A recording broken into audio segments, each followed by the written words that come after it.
নমস্কার, welcome and welcome back to my channel Success Lover. Hope you all are doing great. I am also fine. জীবনে প্রতিটা দিন একটা করে নতুন সুযোগ, একটা নতুন অপরচুনিটি। জীবনের প্রতিটা দিন নতুন একটা গল্প লেখার মতো একটা সাদা খাতা। তাই প্রতিটা দিন নতুন খাতায় নতুন করে গল্পটা লেখা হোক।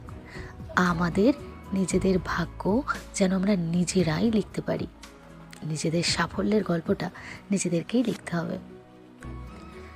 জীবনে বড় কিছু পেতে গেলে সব সময় বড় কিছু স্যাক্রিফাইস করতে হবে। জীবনে আমাদের বাবা মারা কত পরিশ্রম করে, কত কষ্ট করে আমাদেরকে বড় করেছেন। না খেয়ে, না ঘুমিয়ে আমাদের জন্য সারাটা জীবনকে উৎসর্গ করে দিয়েছেন। কিন্তু আমরা তার প্রতিদান স্বরূপ কী দিচ্ছি? আমরা কি পারি না নিজেদের ঘুমটাকে বিসর্জন দিতে, নিজেদের কমফোর্ট জোনটাকে ছেড়ে বেরিয়ে আসতে? কঠোর পরিশ্রম, কঠোর তপস্যা ছাড়া সাফল্য লাভ করা সম্ভব নয়। যে বাবা মারা আমাদের মুখে হাসি ফোটানোর জন্য তাদের সারাটা জীবনকে ব্যয় করে দিল, আর তাদের শেষবেলায় তাদের মুখে একটু হাসি ফোটানোর জন্য আমরা কি নিজেদের এই কষ্টগুলোকে স্বীকার করতে পারবো না? নিজেদের জীবনের অনেক সুখ, অনেক শান্তি সব কিছু পরে আসবে। এখন জীবনটাকে সুখের মায়ায় বেঁধে রাখলে চলবে না। এখন পরিশ্রম করার সময়।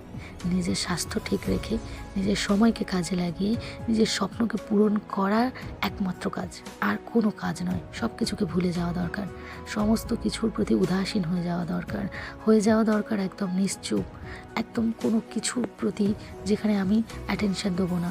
শুধু থাকবে অ্যাটেনশন আমার পড়াশোনার দিকে, শুধু থাকবে অ্যাটেনশন আমার লক্ষ্যর দিকে।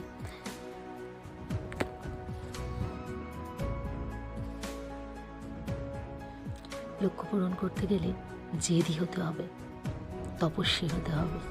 হ্যাঁ, তপস্যা করতে হবে। সাফল্য এত সহজে ধরা দেবে না। যারা তপস্যা করতে পারে সাফল্য তাদের কাছেই আসে। সাফল্য পাওয়া এত সহজ বিষয় নয়। যদি পরিশ্রমকে ভালোবাসা যায় তাহলে সাফল্য অবশ্যই আমাদের কাছে আসবে। Stay well and stay tune for next video. Thanks for watching.